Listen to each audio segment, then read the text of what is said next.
My name is Ralph White, and I am an alcoholic. And I'd like to thank you, Brad, for the invitation. And I'd like to thank all the other people who preceded me this weekend. If you read New Pair of Glasses, Chuck C has the little thing, and they're about the two fish. One of the fish is talking about man in the water, woman. The other fish says, "What's water?" And if you're standing in here tonight, and somebody is talking about God's grace, and somebody new might be like, "What's grace?"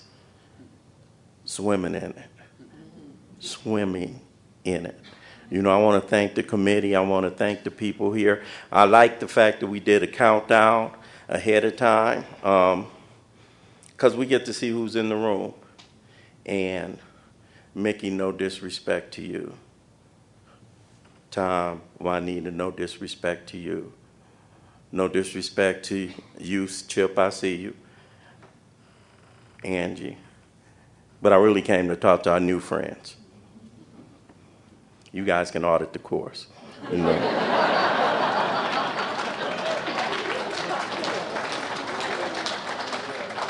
Because there's something going on here.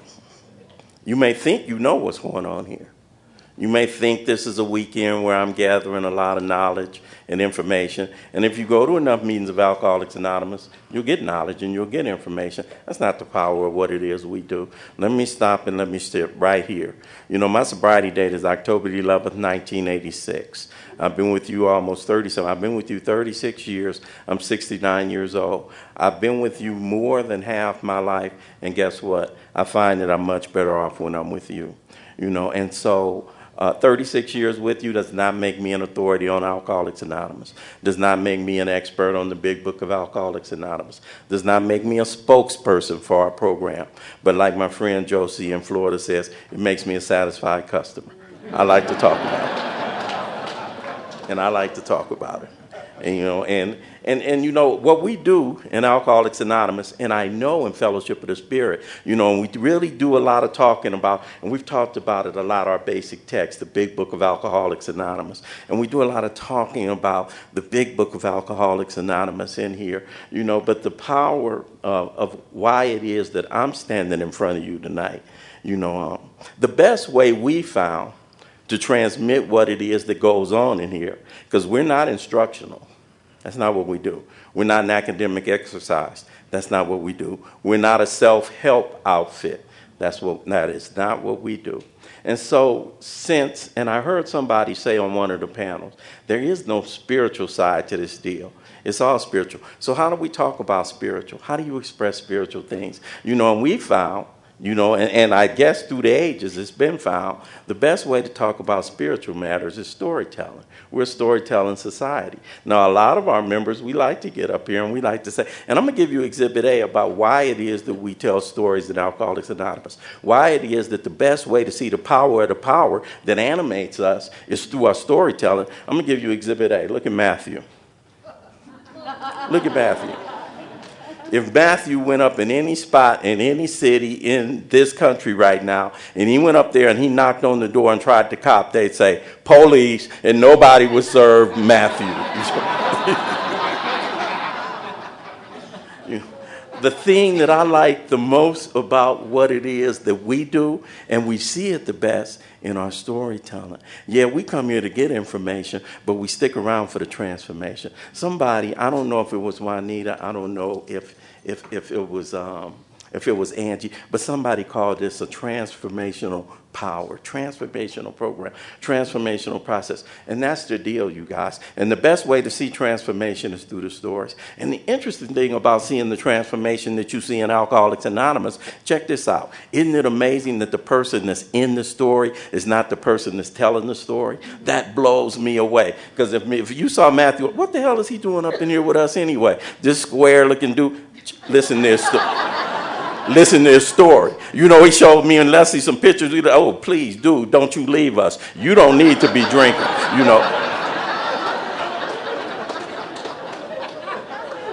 And then look at the parade. The best way we see transformation is our ladies. Look at the parade we've had this weekend of women of dignity.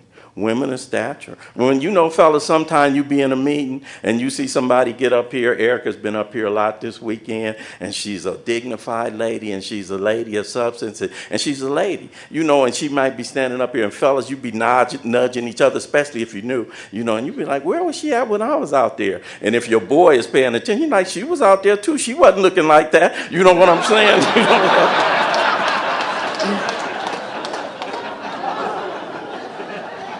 The power of the power, you know. So I'm gonna cut this foolishness out, and I'm gonna cut to the chase, you know. And I got some embarrassing news though, you know, especially for our new friends.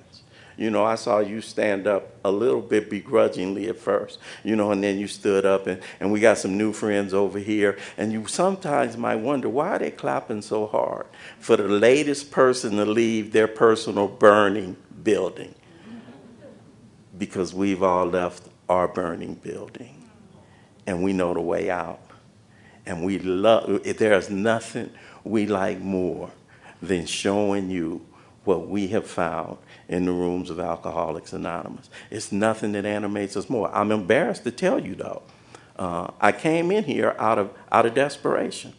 I was very desperate when I hit the rooms of Alcoholics Anonymous, but I got to tell you, I ain't been desperate in a long time. You know, I came out of desperation. At some point, it got transformed. I stay with you guys out of inspiration. I get inspired. I got a very good friend. Kate stood up at 20. And I think I remember you when you may have had 2, 3, a baby. 20 years sober. I get inspired. I met a new friend over there, Antonio. He's going to do some things for me when he walks this walk over into you. I get inspired. I got a boy that showed up over here. You know, he used to come to a meeting of mine, Jacob, from New Orleans. I get inspired.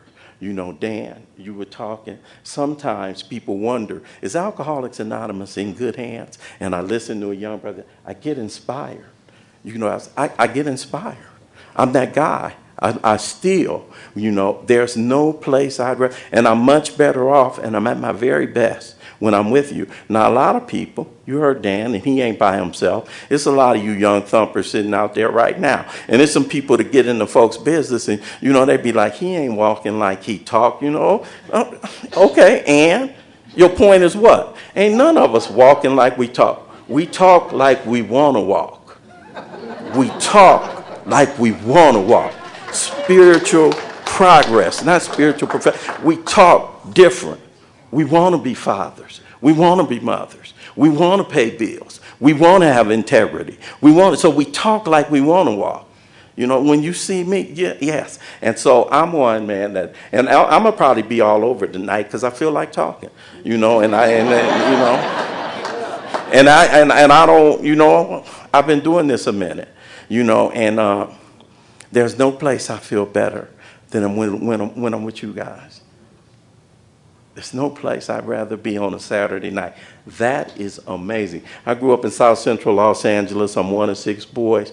Grew up in a little 2-bedroom apartment, moms and pops in one room. 6 boys, 3 bunk beds in the other room. Earliest memory of my old man was he was an alcoholic and I didn't want to be like him. My father wasn't abusive and he wasn't violent. He was an absentee drunk and he would not show up with a check. Mom's put him out when I was about 8 years old. She starts raising these 6 boys by herself. I talk a lot about my mom because she's still the greatest living example of spiritual living that I know to this day, bar none. Mom's raised these 6 boys. In the 60s, my mother was on welfare, and my mother was a domestic, and my mom refused to settle for it. We tell our stories, you know, in a general way, because we're all over the map. And the interesting thing about me, I'm from Watts. I'm from a tough town, but I'm not a tough guy. I was at a meeting speaking, you know, and Dan is in L.A. I've never met him before, but I know him now. I was in L.A. and I was talking at a meeting one time, and I'm from Watts. Tough town. And this little blonde girl, she's from Palos Verdes. Ooh, high. And when she got through talking, I was scared. You know, because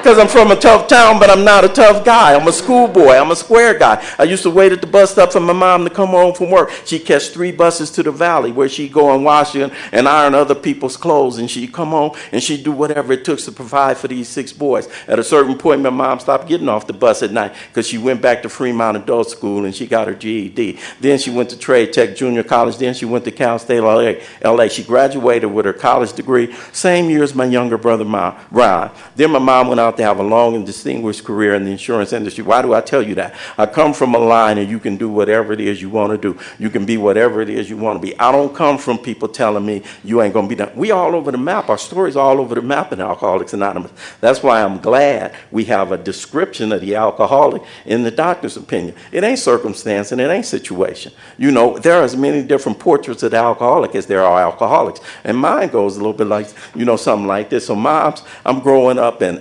I'm a kid in the 60s, man, and I'm growing up in Watts. I couldn't imagine being anybody other than me. There are some things that we do in Alcoholics Anonymous. We cultivate.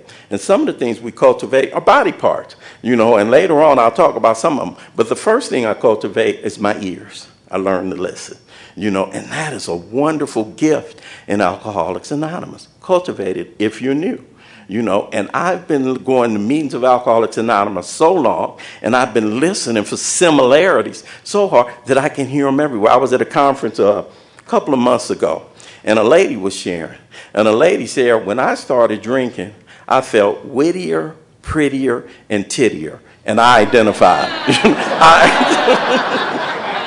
I identified. You know, it takes me to another place. But check this out. My story is a little bit like, you know, when we get on our knees in the third step and we talk about this freedom from bondage of self, and we start later on going into inventory, and we start identifying these various areas, the way self manifested in various ways. And so we'll start looking at what bondage of self really looks like in that inventory context. But as a kid, when I go all the way back, I've been bound up, I've been tightly wound my whole life. I don't have the ability to be spontaneous. My girl Leslie is fire. She's the opposite of me. You know, I'm tongue-tied. I'm a shy guy. As a kid, I grew up in an ethic of kids are to be seen and not heard. And they would ask me, what's wrong with nothing? I didn't have words. And I so desperately wanted to be, you know, outgoing. I so desperately wanted to be a guy but I'm measured all the time because I got this thing that's going with me. One of my biggest fears, I'm trapped in what I think you think about me. I don't know what you think about me, but I'm trapped in what I think you think about me. And I will do whatever it takes to shape and form and mold your opinion or Ralph. I'll wine you, I'll dine you, I'll woo you, I'll con you, I'll bully you, I'll manipulate you, I'll buy you. Please like me. Now, I don't particularly have to like you, but please like me.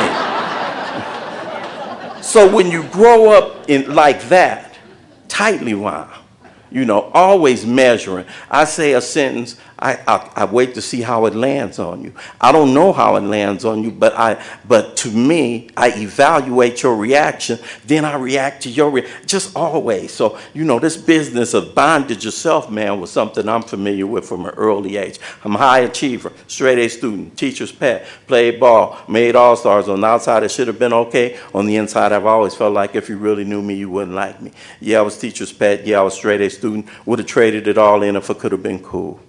Because if I just could have been cool. Because in my neighborhood, there was a whole lot more currency placed on cool than on smart. And I'm the shy guy. Took me a while to get comfortable telling my story in Alcoholics Anonymous. Like, you know, because this is the first place I landed where folk try to out-bottom each other, right? You know, and I wanted a penitentiary story like Dan, but I didn't want to go to the pen and get one. You know, so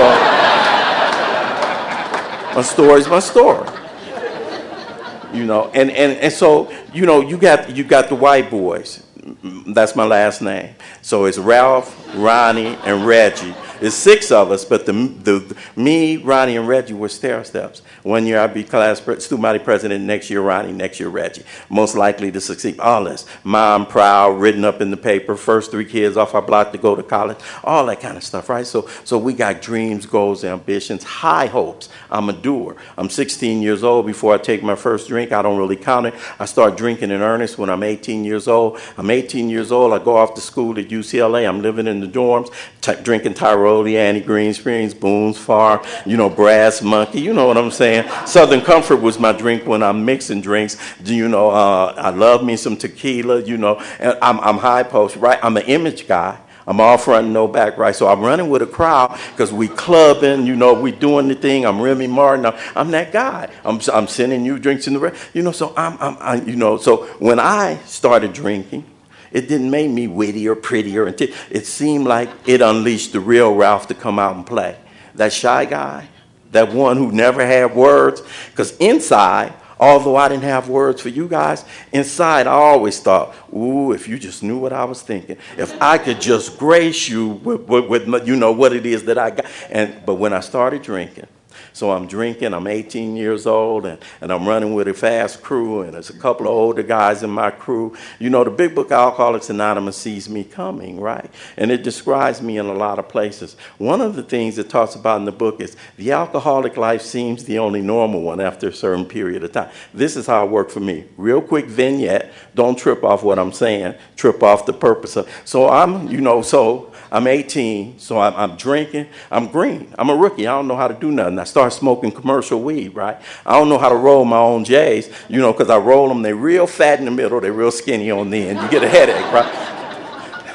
It's some people in here of a certain age that go back with me, right? And so if you're old enough, you remember yellow zigzags, them two, and you lick them and put them together. And I had a red roller. Embarrassing. You can't be using a roller in front. When I'm 16 years old, my goal was I'm going to be the first black president of the United States. And people encourage me. I'm a high achiever. I come from a community. You need to know the 60s. If you didn't grow up in the 60s, it was an optimistic time. It was a changing time. It was possibility, and I'm running with people like that, man. I'm running with a fast crew. I'm at this major university. I'm in politics. I'm doing some things. I'm a mover and a shaker. 16 years old, I'm going to be the first black president of the United States. 18 years old, I start rolling up this commercial weed in a red roller. Embarrassing. 19 years old, my sophomore year, I had a boy in my crew that used to roll a J, and he would have one paper, one hand. By the time I turned 19, my goal became, I want to roll a joint, one paper, one hand. Wait a minute. First black president of the United States. A year in the drinking, one paper, one hand. Alcoholic life seems the only, and I'm in it, man. I'm in it, and I'm off to the races. And, I didn't have no way of knowing I'd be at FOTS in 2023. So when they handed me the J back in 71, yeah, I hit it, and I inhaled. Sorry. I just. So I'm smoking weed, and by now, they done added some other stuff. 72, somebody sent some blow my way. I don't do that. That's No. The next time it came my way, a guy that we were going to see playing in the NFL on Sundays passed it to me. I'm image guy. In 72, you didn't see none of this other stuff. You had to have money. So I'm snorting cocaine. I'm drinking. I'm smoking herb, and you couldn't have told me it was anything wrong with the way I was living. And I'm in it, man. And I'm in it. I'm described in the Big Book of Alcoholics Anonymous in the chapter, There's a Solution. I'm described in the paragraph that says, but what about the real alcoholic? I don't know I'm described in that paragraph. I think I'm described in the paragraph right before that. The paragraph that talks about the heavy drinker given a sufficient reason can stop him out of it. When I started suffering losses in the mid-70s, I said to myself, I'm going to outgrow this foolishness. I'm going to slow it down. Never I'm a quit. I'm going to slow it down, and I'm going to get my life together, right? But I got that thing. My boys, we graduate. They start families. They go to grad school. They start careers. But I got that thing, and I got it bad. I don't know it. Wouldn't have mattered if I knew it. A couple of baffling features about the disease I suffer from. One of them is this. I can't see my relationship with alcohol until I'm free of it. I can't see what it's doing to me when I'm in the mix. So some of the things that are crystal clear to me now, looking back in the rearview mirror of experience, were not at all clear to me when I was going through them. One fact stands out real clear to me about the days when I thought alcohol was working. I used to go to work for 2 weeks to live for 2 days. That's it, that's all. Got married on a Saturday afternoon in April of 1980. Had a bachelor party the night before my wedding. Bad idea. I get into the wedding. I'm toe up. I'm supposed to say my own vows at this wedding. Apparently, when I showed up, the stagger was so severe, my then wife-to-be said, scratch their own vows. So we get into the ceremony. I get ready to say I do. I said, and threw up all over. Passed out. Have not taken a wedding picture to this day.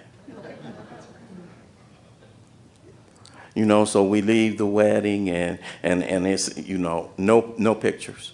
And my brothers, they were all at the bachelor party. They all had a good time at the reception. They told me about the reception later on. I'm laid out, man. I'm serious. No wedding picture, no nothing. And so we go to the honeymoon and we go off to this honeymoon, right? And we don't discuss the elephant in the room, this debacle at the wedding the previous day. So we stay in Hawaii for 6 days, and we fly back home. And we would get home. I get home with a wife, and my wife gets home with a tornado. And guys like me are heartbreakers. We don't mean to be. I'm not trying to be. But I got that thing. And if you're in my blast radius, there are 2 categories of people in my life when I'm in the life. Marks and Vicks. That's it. I don't mean it. I don't mean to hurt the ones I love, but I'm scary. I don't go out and jack people. I go in my wife's purse. I don't go out and rob people. I go in my daughter's piggy bank. I don't go out and do none of that. Bill in his story talked about there have been many unhappy scenes in his sumptuous apartment, and there have been many things that happen, man. And I ain't going to go through bullet point by bullet point. But when you marry a guy like me, it would have been better to marry Dan. He up here, so he's exhibit that. He shouldn't have sat up here. He shouldn't have sat up here. He shouldn't have told his story, right? But ladies, if you got the bad boy, right, you already know I signed up for it. This guy goes in and out the pen. I put money on his books. I'm going to be his ride or die. I'm going to be Bonnie to his Clyde. I already know what I'm getting. But when you with a guy like me, see, I raise your hopes. I build up the structure and I tear it down. Because every now and then I peak up and I raise your hopes and I raise my hopes. Every now and then something happens. And it ain't the big stuff with a guy like me. Big stuff happened. I came home one night, wife and 2-year-old daughter. I had a baby in 1983. Wife and 2-year-old daughter sitting here, they crying. Oh, look over here, and homeboy sitting in the seat, and he's got his gun pointed at my stomach talking about, I want my money right now. I had stuff like that happen. 2-year-old daughter came outside pulling in my coat. I'm on the back porch. Daddy, that's my piggy bank. I stopped and giving her a little grin. Don't worry, baby. Daddy's going to put some dollar bills in here for this change. That happened. I got calls at work from my wife. It's a dude knocking at the door demanding his money right now. But when you're with a guy like me, girls, when you're with a guy that suffers from this thing the way I suffer with it, it's the grind. It's the grind. It's seeing the landlord every month, because I ain't going to see him with another story. It's the grind. It's showing up at the parent-teacher conference by yourself every time there's a parent-teacher conference. It's the grind. It's showing up at your mama's house or my mama's house on Christmas or Thanksgiving with another story about why Ralph ain't here this Christmas. It's the grind, man. It's the grind. It's making sure we got candles in the house, because every utility is going to be cut off at some point. It's grimy. And one day she got tired of it, and I came home one morning after going up in her purse. The screen door was locked, and the note was on the screen door. The rest of your stuff is at your mama's house. The year 1985, roll up to my mom's house. My 5 brothers got put out of their respective homes, and we damn near killed my mom. That year of 85, she had a nervous breakdown. My mother used to come home with a bag of groceries every night, because if she kept food in the refrigerator, these 6 grown leeches that she gave birth to would have been making plates and selling them for what it is we wanted to get. My ex-wife thought it was something salvageable about this piece of man she married. She would bring my daughter over on Saturday so we could keep a father-daughter relationship. And I wanted to be a father to my little girl with everything in me. I wanted to take her to Disneyland, and I wanted to take her to Magic Mountain. I wanted to take her to a movie on a Saturday afternoon. I wanted to walk up the street with her little hand in my big hand. Take her to the store and buy her some ice cream. I wanted to sit her in my lap and read stories to her. I wanted to tuck her in bed at night and get a good night kiss. I wanted to get the look from my little girl that I've seen men in the fellowship get. The look like, this is my daddy and this is my hero. And the best I could do, man, I'm going to give you another story. This one popped up, I don't know why. So my wife brings my daughter over on this particular Saturday. My mom was on vacation in the Bahamas, so me and my brothers had to run to her house. And this is weekend with Dad. So me and my brothers are getting loaded, man. I'm drinking, and I'm doing what it is I do. We drinking, we getting loaded, 1,000. So my daughter was in my mother's room watching TV. And I go into my mother's room and watch TV with her till it was my turn to go up in the front room. And I'm pacing, and it's on me, right? And I go to the front room, and one of my brothers, who is on them too, would go stand with their niece in my mother's bedroom till it was my turn, and we rotate. And that's weekend with Dad.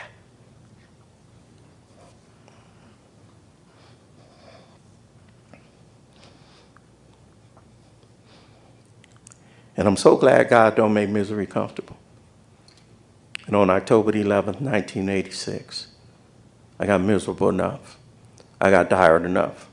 I got directed to my 4th program of recovery. I went to the Harbor Life Center on Skid Row in downtown Los Angeles.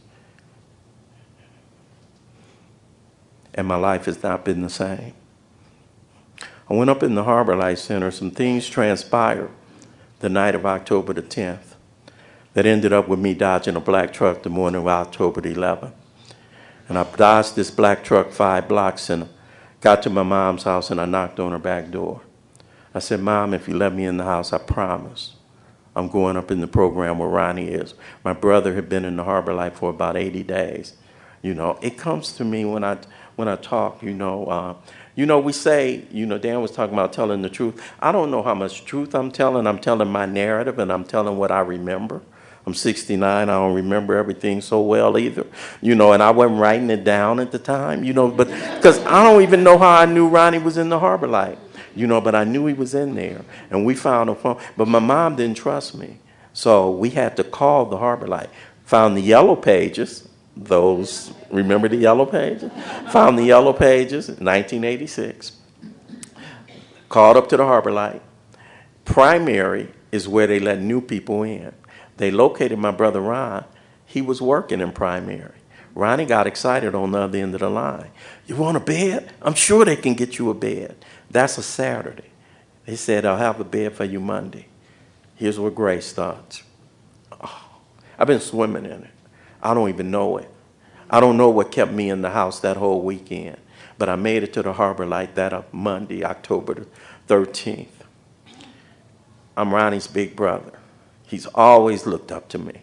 I got 4 brothers underneath me, 1 brother ahead of me, and I've always been the trendsetter. I've always been the one to make people proud. I've always been the one you look up to. And so Ronnie tells the story. They did an interview with us, on Zoom during the pandemic, and I heard the story from him. It's kind of like when you in the pen, you see the new fish come. In Harbor Light, they had the guys who were already there eating lunch. And the guys who were in primary in your first 30 days, you come down and eat lunch while the other guys are already seated. You come in a line and they see you. And Ronnie described seeing his big brother in that line, skeletal. He said he was so glad I was coming to get help, but he was so ashamed and embarrassed to say, this is my brother. Worst day of my life, best day of my life. Walking in the grace. I love when Bill Wilson talks about how dark it is before the dawn. None of us came in here on a winning streak. None of us came in here because the party was still going on. None of us came in here on an appointment. You don't make an appointment for this deal. You don't make an appointment for grace. You don't know when it's going to be coming for you. You don't know when that gift is going to be gifted to you. See, I'm not the surrendering kind. I'm not the surrendering type. I'm not a surrendering guy. I'm not in any sense of the word. Two ways you can look at surrender. One way, I give up, I give. I might say it so that you can get up off me, and so I can now resume what I'm doing when you turn your back. That's one way. And I'm also not the surrendering kind. I don't relinquish. I don't surrender my possessions. I don't surrender my will. I don't surrender. I'm not the surrendering kind. I didn't surrender. I was surrendered. I was surrendered well enough that the grace of God came into me and expelled himself. And since the day that I came, when you read Fred's story, Fred in his story, he says something, and you guys all know because I'm in here with people that be reading this book, right? And so Fred had these two alcoholics came to see him, right? After he had his run. And they sat on the bed and they were talking to him. And Fred said these proposals they were giving him were drastic. He said, and he said, but the moment I decided to go through with it, I had the curious sensation that my alcoholic problem was relieved, as it proved to be. When I went up in the Harbor Light, you guys, on October the 13th of 1986, I had the curious sensation that I was home. I had the curious sensation that this is where I came, and I ain't left since. I started going to meetings of Alcoholics Anonymous when I was 30 days up into the program. I started going to 9604 South Figueroa, an old club in South Los Angeles, and I started going there and I met you guys. Now my experience is not everybody's experience, and I have a couple of crippling features about me, and I'm always aware of them. As a sponsor, I encourage you to be aware of your blind spots in sponsorship. It is a critical, skill set that's developed. And I have a couple of blind spots because I have a couple of things that work with me. One of them is this: if it ain't my experience, you're lying about it being yours. And I have a companion piece to that. My experience is the experience.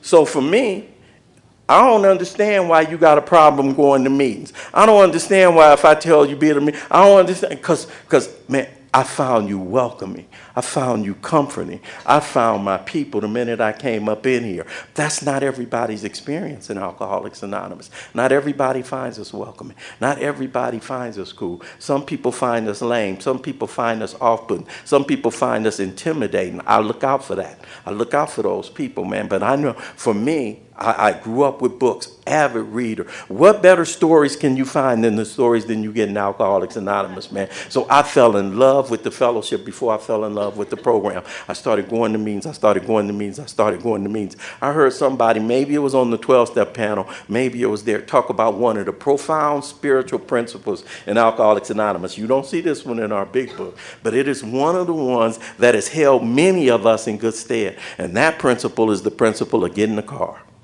Oh, my God. Get in the car. I can't get in the car. In 96, you used to go to the steakhouse at the end of the meeting, right? And at the end of the meeting, we go to the steakhouse, and people would saddle up, and people would go, and they would invite me. But I can't get in the car because I got these fears that's coming over me. I'm not going to know. I'm tongue-tied. That's over me again. I don't know what to talk about. I'm not a good small talk guy. I'm not one that can immediately, Leslie don't never meet a stranger. She can immediately engage anybody. I'm a shy guy. I'm an introverted guy. I don't know what you expect of me. I'm still wound up tight when I come in the rooms of Alcoholics Anonymous. And then the big fear overtakes me that I know is going to happen when I get in the car. When we get to the steakhouse at the end of the evening, the bill is going to come around. And I don't have no money. And my image. And my fear. And I know you're not going to like me. And I know you're not going to accept me. But let me tell you about my fellowship. Let me tell you about my home group. Let me tell you about my Alcoholics Anonymous. You came here with nothing too. You were invited to get in the car too. So there'll always be a brother that will pull me to the side before we got in the car. They say, Ralph, when you get there, order whatever you want. I got you. And you do it to the side and you leave me my dignity. I don't know the Alcoholics Anonymous where they browbeat. I don't know that Alcoholics Anonymous. You ain't never told me, sit down, shut up, you don't know nothing. You ain't said that to me. I've heard many of our members share that being their experience. You didn't say that to me. You left me my dignity. And you said, get in the car. And you said, I got your back. Oh, and Alcoholics Anonymous, you've had my back. You've had my back. You know, I'm a guy. You know, and I've been doing this, man, a minute. And the longer I've been doing it, I've had some changes in the way that I see things. And all of us have some, we have some phases of development that we go through. You know, why be in a 12-step program and not practice the 12 steps? That don't even make no sense to me. So. But I've always been like that. I'm built like that. Sponsors, everybody remember, my experience ain't everybody's experience. Some sponsors, that's my blind spot. How come they, it wasn't hard for me. My sponsor told me writing is my wheelhouse. I taught school. I was in politics. I'm in the law. I write as a profession. That's my wheelhouse. I work with some cats and they be like, what's happening, man? And you know what happens with people like us? Fear shows up as defiance. I'm not going to tell you I'm scared. I'm not going to tell you I can't. I'm going to tell you I won't. I know those guys. I look for those guys. I love those guys.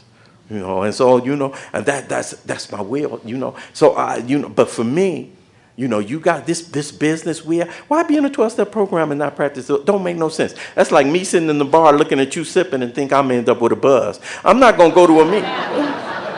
I'm not going to go to a meeting and see you taking steps and think I'm going to end up recovered. I got to get it for myself. And I don't like mine cut. I don't like it watered down, so I go straight to the book. I go straight to the source. I'm that guy. I'm if you knew this fellowship, and we had a few people that's new, and we had some people that's returning. And the thing about a place like this, I'm singing to the choir. At most meetings of Alcoholics Anonymous, we got a couple of different categories. We don't realize that. So we sing to the choir. And usually there are some people who've not decided to sign on the dotted line, checking us out.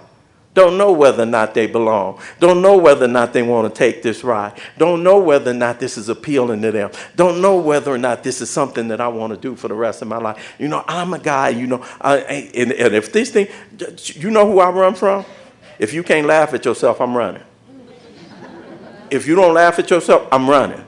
That's me. I'm not saying that for nobody else. I'm an overly serious guy. I'm over serious. I can't do over pious. So a lot of my stuff, man, I've had to work through as a result of coming in. So, this first stuff. So I'm a guy. We got a broad third tradition in Alcoholics Anonymous. You guys all know that, right? Of course you do. I'm singing to the choir. And our third tradition is the only requirement for membership is a desire to stop drinking. That is a very broad umbrella. The moment you express a desire to stop drinking, you own the team. Can't nobody put you off. You ain't got to audition. You ain't got to try out. Tryouts over. You made it. You own the team.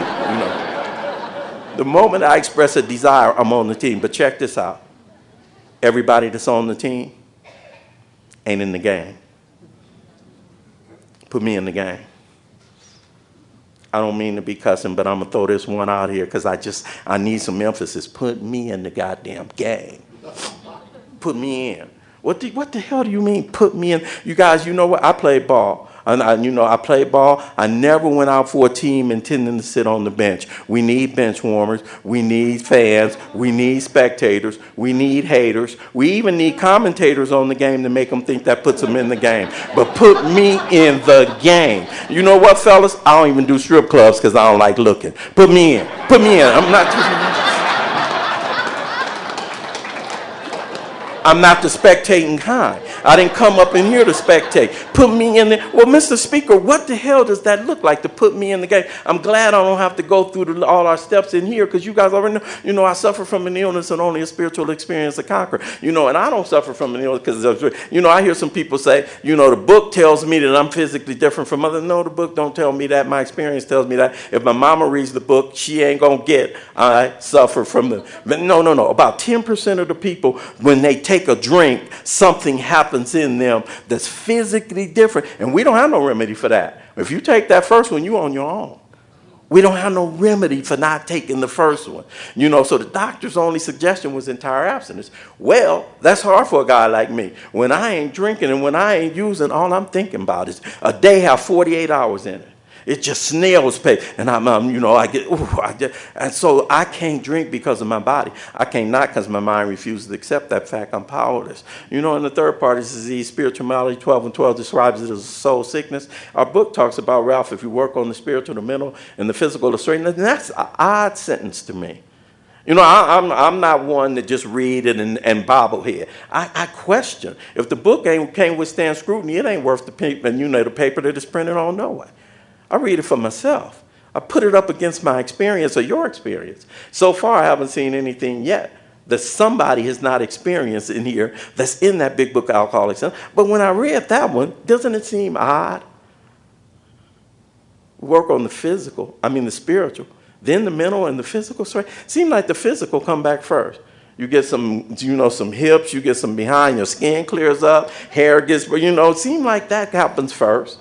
Then mentally, I'm not doing some of the stupid stuff I used to do, making it home with a whole paycheck. Got sense enough to do, it seemed like. And then it seemed like this slow process of spiritual growth and development. My sponsor, who is Bob B. out of St. Paul, Minnesota, he always likes to remind me, Ralph, if you're reading this book for anything other than relationship with a power, you're doing it as a management tool, and that's human power. The book is not the treasure, it's the map. I'm here to report to you guys, I've tapped into a power that's done some transformational things in my life that I couldn't do for myself. And this business is spiritual first. How do you explain no sponsor, no home group, no H&I panel, no fourth step, no fifth step? How did you get from day 8 to day 9?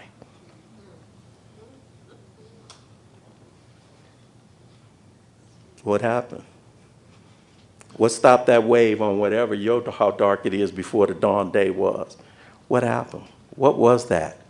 Most of our members call that grace. We don't produce the grace. We can't create the grace. We don't predict the grace. We can't control the grace. But everybody in here with a sobriety date will tell you, if you knew, we have certainly accessed that grace. And it has been my job for these past 36 years not to try to create the grace, not to try to control it or predict it. I don't create the grace. I wipe the window. I wipe the window. The grace is coming. I'm blocked. Receiver's blocked. God don't do but one thing. He just keep guiding. That's all he do. I was walking up to a meeting about 60, 90 days sober. Popping up to a meeting, I saw an old timer. What's going on with you, Ralph? I said, I'm just doing God's work. He said, what you think you can do for God that God can't do for himself?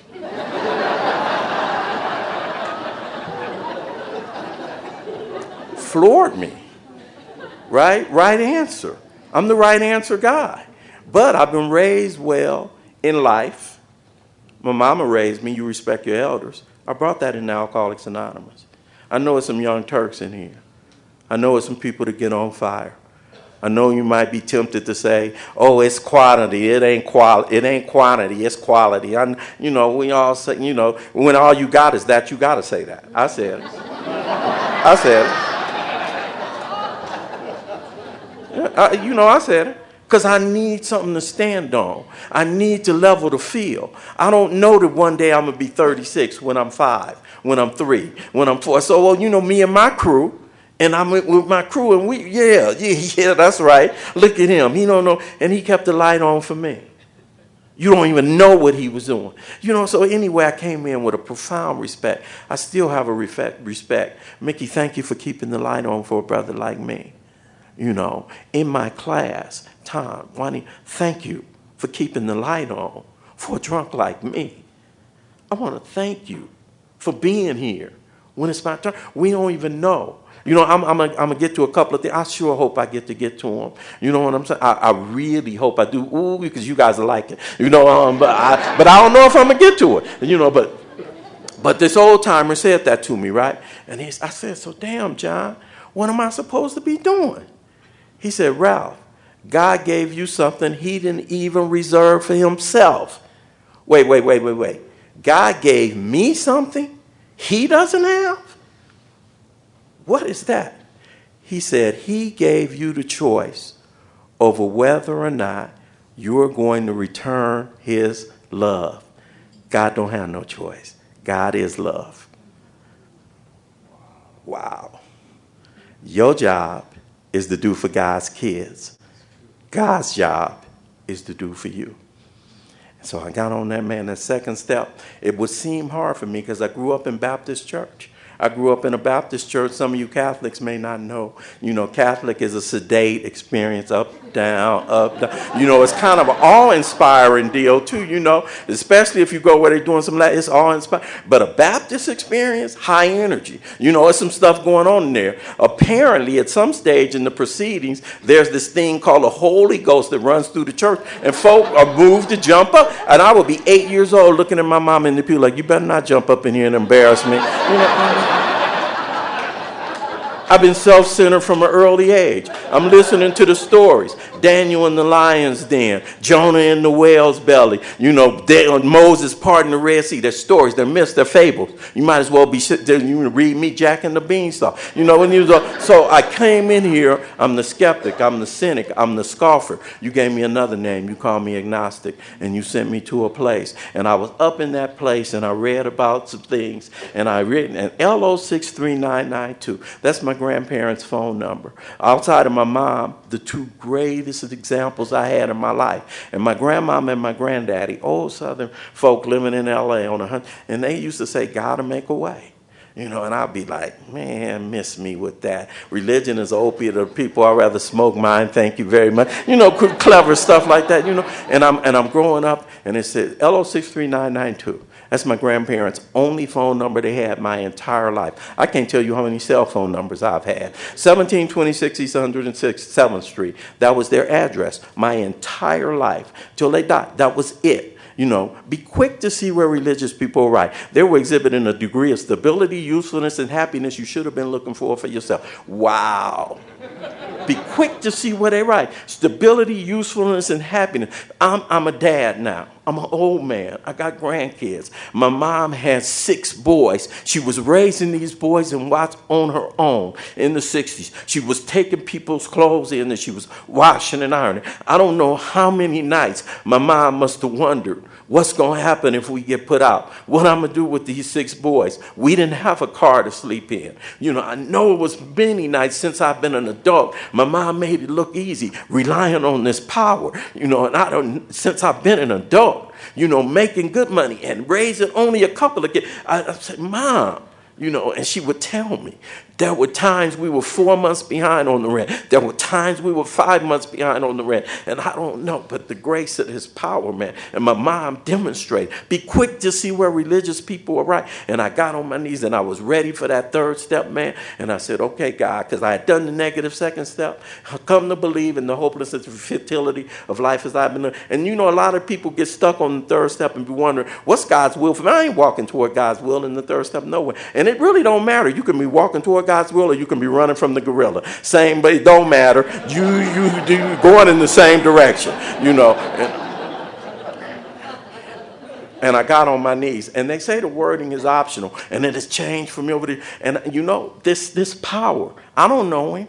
But I'm not as handicapped as some people. I'm not really stuck in a whole lot of, deep agnosticism. I'm certainly not atheist, because for me in the second step, I'm hopeful.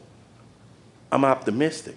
I'm hopeful that this medicine works that you guys are prescribing for me. I'm hopeful that there's an answer for a guy like me. I'm hopeful that a guy who got here at 33 years old, that there's an answer for me. I'm not one of these guys that try to scare you into recovery. I'm not the one, if you go back out there, people used to look at the way I was getting down and be like, damn, Ralph, ain't you scared of overdose? I'd be like, scared of overdose? I'm scared of the deadly underdose. You better put some more up on here. So the message of fear ain't never been the message that'll hold alcohol alcoholic of my variety. You know, you guys talk to me about a message with depth and weight, and the message tonight's speaker brings to you that has the most depth and the most weight. You're looking at a guy who at 33 years old had given up on life. You're looking at a guy who at 33 years old did not know where his little girl was enrolled in school, didn't know where his family was living. You're looking at a guy who at 33 years old had not answered anybody's 8 o'clock or 9 o'clock wake-up call to go to work, and so long I no longer thought I was employable. You're looking at a guy who came from a major university in this country, and my job at the end was taking the trash out for a 21-year-old, sleeping in the back of my mother's garage, eating lemons off a neighbor's lemon tree for breakfast. Men and women in this fellowship met me in that condition, and you gave me a way out. And we talk about, and for our new friends, if you're here and if you return, and we ain't got a lot of new friends, but they gave me an invitation, and I keep extending that invitation. Come all the way in. Sit all the way down. Do what we do. Come all the way in. Quit doing the A hokey pokey on the periphery. Put your right foot in and take your right foot out. Get in. The view is a lot better from the middle. And I got on my knees, you guys. That's how you come all the way in and sit all the way down in Alcoholics Anonymous. That's why I need a sponsor, because the verbiage you guys use is tricky. What do you mean sit all the way down? You sit all the way down on your knees. Really? Really? And I got on my knees, 33 years old. God, I don't know you, but I'd like to get to.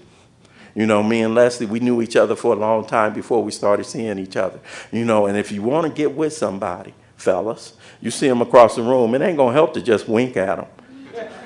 They probably think you're blinking. You got to do a little bit more than that. That ain't going to help. I got to do some initiate. And I got on my knees. And I said, okay, God, I believe in people that I'm going to see. I believe they know you, and I'd like to. My name is Ralph, and I'd like to get to know you. If it's not too much to ask, and we got the prayer, and I say the prayer, but if it ain't too much to ask, I'd like to celebrate Christmas. If it's not too much to ask, I'd like to see that girl on her birthday and get her a gift this year. If it's not too much to ask, some of that self-respect the men at the meetings have, I wonder if you could give me some of that. If it ain't too much, here I am.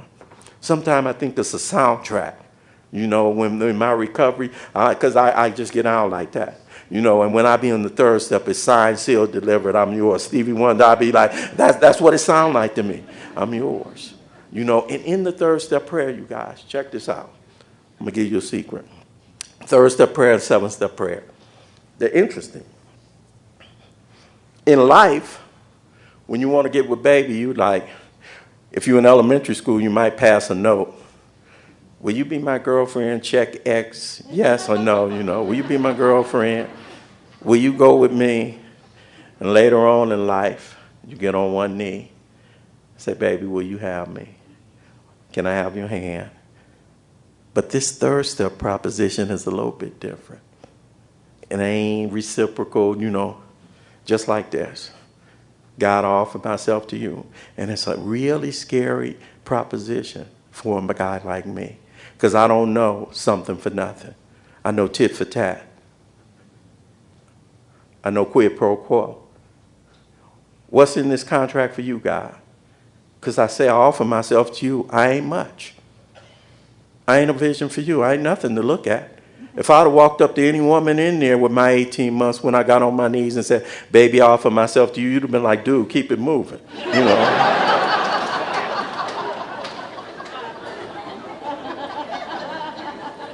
I offer myself to you. Do something with your boy. And I don't mean a remodel. I don't mean paint some rooms. I don't mean give me new floors. Tear me down. Do what you gonna do. I offer myself to you just like this. What I like about Alcoholics Anonymous, and I don't know if church said this, but it's what I heard in church. In church, I heard you had to come right to get right. You ain't got to come right to get right in Alcoholics Anonymous. You still hoeing, get on your knees. You still tricking, get on your knees. You still stealing, get on your knees. You still lie, get on your knees. Just like that, that condition. Don't wait to get right, to come right to get right in Alcoholics. Just like that. God, do something with your boy. Redeem me in the bondage of yourself. And then I went about that, in this bondage of self. I'm going to give you the short formula for the relieve me of the bondage of self. You know, this whole deal about God could and would if he was sought. Here's the equation. Grow God, shrink Ralph. Whole deal. I embarked on those series of ego-reducing exercises we call the steps. And I started doing this inventory, and I started looking at resentments in my sex conduct and my fears. You know, and then I go to somebody, and I'm a secret keeper. That's a hard thing. I didn't realize what was happening in the rooms, though. I didn't realize you guys were prepping me for what it was that I was going to need to do. There was a dude in my home group named Dennis L. And Dennis L. is a tall brother, 6'6", thin, and he's a hard guy, you know, and Dennis don't play. And Dennis was at the podium. I was about 90 days sober. And Dennis was at the podium one day, and he said, yeah, I could have your girl and your man. And I looked around the room. Did he really just say that? That hard guy right there? You know, and these, you know, the book talks about we hope nobody finds these self-revealing accounts in bad taste. And when you guys got up here and started undressing in front of me and people clap, I like clapping. I like that. Somebody said, Ralph, when you think you're looking bad, you're looking good in Alcoholics Anonymous. And I started liking that. And I realized, oh my God, and I didn't know you were prepping me for a fifth step. I didn't know that self-revealing stuff was already prepping me for that. And so I started that, and then I got up and I did a fifth step. And then 6 and 7, I see you, baby. And 6 and 7, and then, oh my God. And then I go out, knee to knee, eye to eye. Somebody different than me. I go see the people. But it's somebody different looking in front of them. Oh my God, you know. And in that 7-step prayer, you guys, when you think about it, it's a recitation of the third. You know, at first it says, I offer myself to you just like this. And then the 7th step says, okay, God, you don't take me again, good and bad. Wait a minute. Because I done seen some stuff about me now. And I ain't changed my mind. I know it's some ugly stuff. I know it's some ugly. And in real life, I know not to present ugly. I know to send the representative. But I'm coming to you just like this. In the 7th step, another surrender right there. Because I'm surrendering these defects. And it's, oh my God. So we call them defects in 6 and 7. Same thing. Bondage of self, we called it in 3. Same thing. So now I'm up here. What's in it for you, God? Here's the deal. I heard some of you guys sharing over the weekend. You know, I think, and I'll be listening. I'll be listening to heart. You know, and some of the Al-Anons, they were really saying some stuff. I think it was, might have been Juanita talking about getting up and feeling some kind of way. I love that phrase because you ain't got to put your finger on it. You know, therapists be saying you need to be able to name your I can't name it sometimes. I'm feeling some kind of way. You know, I just get up and y'all ask me to come out. I ain't feeling it tonight. I'm feeling some kind of way. And then I think Angie was sharing about, you know, days when I don't feel like participating and giving God I'm going to give you some good news. Thumpers, everybody that's sitting in here, here's the news about this power that we getting ready to connect with. My favorite line in the book is, God don't make too hard of terms with those who seek him. And you know what I like? He's thirsty for me. You ain't got to put in all the effort. You ain't got to do it perfect. You ain't got to always do it right. He's thirsty for me. God is thirsty for me. He's not playing hide and seek. I'm 70, I'll be 70 on 9/11. And my daughters, I got a 40-year-old daughter. She's a practicing attorney in the state of California. She's the one whose piggy bank I was going in. And I got a 28-year-old daughter. And they're giving me a 70th birthday party. I'm turned 70 on 9/11. Last week, because my daughter is an event planner, we did a photo shoot. And we did family shots and the rest. And then they had a shoot with just me sitting in the chair. And my son, my 42-year-old stepson, he had his daughter with him, my granddaughter. And one of the shoots, they said, smile at the camera, then look at each other and talk. I don't know how to look and talk without talking. So I'm telling my son, I am so proud of you. And he said, Pops, if it wasn't for you, and I'm looking at the girl, and my 2 daughters are right here, my big girls. And my oldest daughter, I was in the delivery room for both my grandsons. My youngest daughter, I was in the delivery room for her. You don't know why you're here. You don't know.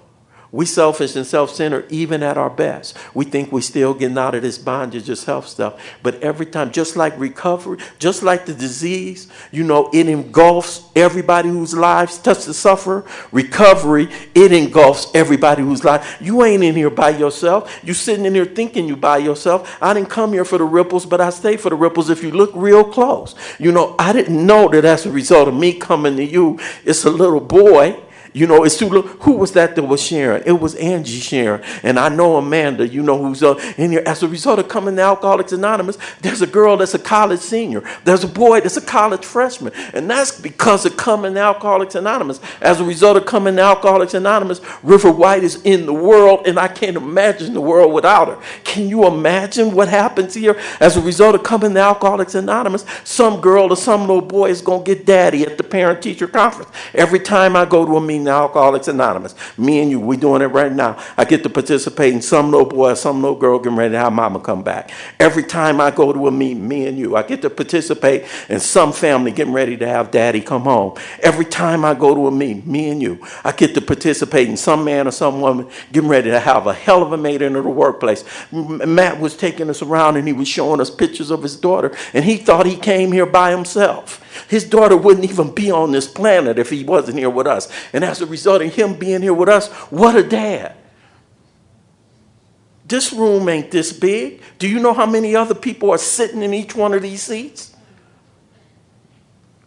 Oh my God. Who wouldn't want to be part of a fellowship like this?